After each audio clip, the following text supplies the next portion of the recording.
അപ്പോൾ ഇന്ന് നമ്മൾ ഒരു അടിപൊളി അയല തവ ഫ്രൈ ആണ് ചെയ്യാൻ വേണ്ടി പോകുന്നത്. അപ്പോൾ നമ്മൾ പാൻ വെച്ച് കൊടുത്തിട്ടുണ്ട്, അതിലേക്ക് എണ്ണ ഒഴിച്ച് കൊടുത്തു.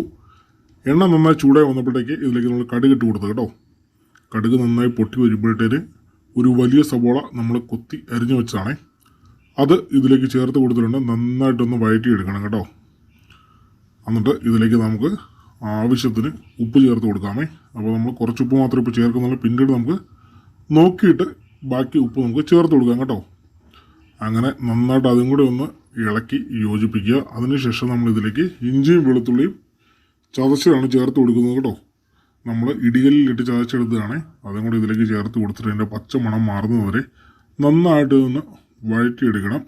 അതിനുശേഷം നമ്മൾ പൊടികളാണ് ഇതിലേക്ക് ചേർത്ത് കൊടുക്കുന്നത്. നമ്മൾ കാശ്മീരി മുളക് പൊടി, കുറച്ച് മല്ലിപ്പൊടി, കുറച്ച് മഞ്ഞൾപ്പൊടി മാത്രമേ ഇതിലേക്ക് ചേർത്തിട്ടുള്ളൂ. ഇനി ഇതിൻ്റെ പച്ച മണം മാറുന്നവരെ നന്നായിട്ട് ഇതിനെ വഴറ്റിയെടുക്കണം. എന്നിട്ട് നമുക്കിതിലേക്ക് അരിഞ്ഞ് വെച്ചിരിക്കുന്ന ഒരു വലിയ തക്കാളിയാണ്, ക്യൂബ് ടൈപ്പിലാണ് നമ്മൾ അരിഞ്ഞിരിക്കുന്നത്, അതും കൂടെ ഇതിലേക്ക് ചേർത്ത് കൊടുത്തിട്ടുണ്ട്. നന്നായിട്ട് ഇളക്കിയിട്ട് നമുക്കൊരു 5 മിനിറ്റ് അടച്ചു വെച്ച് വേവിക്കണം. അപ്പോഴത്തേക്ക് ഇത് വെന്ത് ഉടഞ്ഞ് നല്ല അടിപൊളിയായിട്ട് കിട്ടും കേട്ടോ. അപ്പോൾ നമ്മുടെ മസാല ഇവിടെ തയ്യാറായിട്ട് വന്നിട്ടുണ്ട്.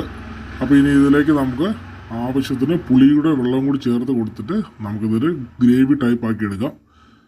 ഇനി ഇതിലേക്ക് നമ്മൾ കഴുകി വെച്ചിരിക്കുന്ന നമ്മൾ അയലക്കുട്ടന്മാർ ചേർത്ത് കൊടുക്കുകയാണ് കേട്ടോ. അപ്പം 4 അയല എടുത്തിട്ടുണ്ട്. ഇത് നന്നായിട്ട് ഇതിൽ മസാലയെല്ലാം പുരട്ടി നമുക്ക് അടച്ചു വെച്ച് 10 മിനിറ്റ് വേവിക്കണം കേട്ടോ. അങ്ങോട്ടും ഇങ്ങോട്ടും നമ്മൾ തിരിച്ചും മറിച്ചിട്ട് വേവിച്ചെടുക്കണം കേട്ടോ. പുള്ളിക്ക് അടിപൊളിയായിട്ട് ഗ്രേവി